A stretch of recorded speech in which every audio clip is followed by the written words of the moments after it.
নমস্কার বন্ধুরা, মানবীর রান্নাঘরে আপনাদের সবাইকে স্বাগত জানাই। আমার আজকের রেসিপি আমলা ক্যান্ডি। এখন বাজারে তো প্রচুর জলপাই পাওয়া যাচ্ছে, তো এই সময় আমলকির নানা রকম রেসিপি বানিয়ে নেওয়া যায়, দিয়ে সারা বছর সংরক্ষণও করা যায়। এরকমই একটা রেসিপি আমি দেখাবো এখানে। তো আমি কিছু আমলকি নিয়ে নিয়েছি, এটাকে ভালো করে ধুয়ে আগে সেদ্ধ করে নেব। আমি প্রেসার কুকারে সেদ্ধ করেছি, অনেকে এটা ভাপেও সেদ্ধ করে নেন, মানে যেরকমভাবে ভাপে পিঠা করা হয় ওইভাবে আর কি সেদ্ধ করে নেওয়া যায়। তো আমি তাড়াতাড়ি হওয়ার জন্য ওই প্রেসার কুকারে অল্প জল দিয়ে সেদ্ধ, বেশি জল দেব না, কারণ তাহলে ওই ইয়েটা বেরিয়ে যাবে কিছুটা আমলকির। অল্প করে জল দেবো যাতে জলটা পরে ইউজ করা যায়। তাই এটা এই 3 সিটি দিয়ে সেদ্ধ করে নিয়েছি। তারপরে এটাকে এই ভেতরে যে শক্ত একটা বীজ থাকে এটাকে বার করে নিতে হবে। প্রত্যেকটার এইভাবে বীজগুলো বার করে নিয়ে তারপরে এটাকে আমি গ্রাইন্ডারে পেস্ট করে নিয়েছি। তার আগে আমি 1 কাপ চিনি একটু গুঁড়ো করে রাখছি, এটা আমার পরে কাজে লাগবে। আর তারপরে চিনিটা গুঁড়ো করে রেখে ওই সেদ্ধ এবং বীজগুলো ছাড়িয়ে নেওয়ার যে আমলকি সেটা আমি ভালো করে মোটামুটি মিহি পেস্ট করে নিচ্ছি। তারপরে একটা ননস্টিক প্যানে এটাকে আমি দিয়ে এটাকে ভালো করে নাড়বো, এই পেস্টটাকে নাড়তে থাকবো ভালো করে।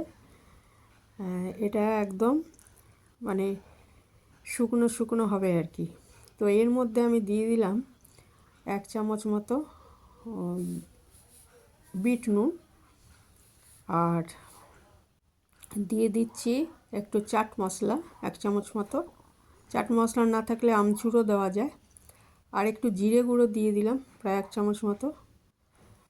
হ্যাঁ, এইগুলো সব দিয়ে আমি এটা ভালো মতো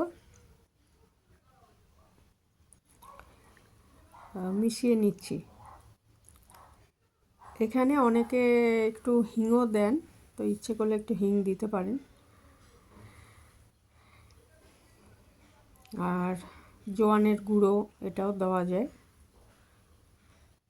সবই টেস্ট বাড়ানোর জন্য আর হেলদি হওয়ার জন্য দেওয়া হচ্ছে জিনিসগুলো। এবারে আমি চিনি দিয়ে দিলাম এর মধ্যে, কিছুটা এমনি চিনি দিচ্ছি, আর ওই গুঁড়ো করে রেখেছি, পাউডার করে রেখেছি সেই চিনিও কিছুটা দেব।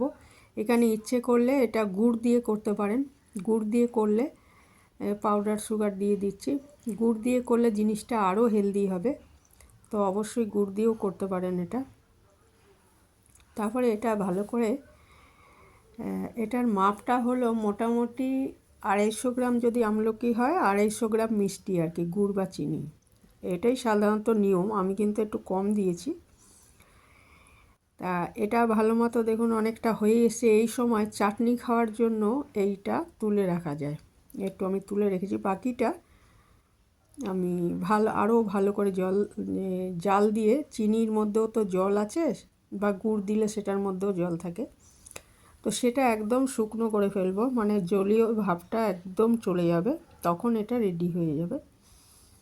এবং এটা ঠান্ডা করে তারপরে লাড্ডুর আকারে একটু গড়ে নিতে হবে, তাহলেই আমলা ক্যান্ডি বা আমলকির লাড্ডু যাই বলুন এটা তৈরি হয়ে যাবে।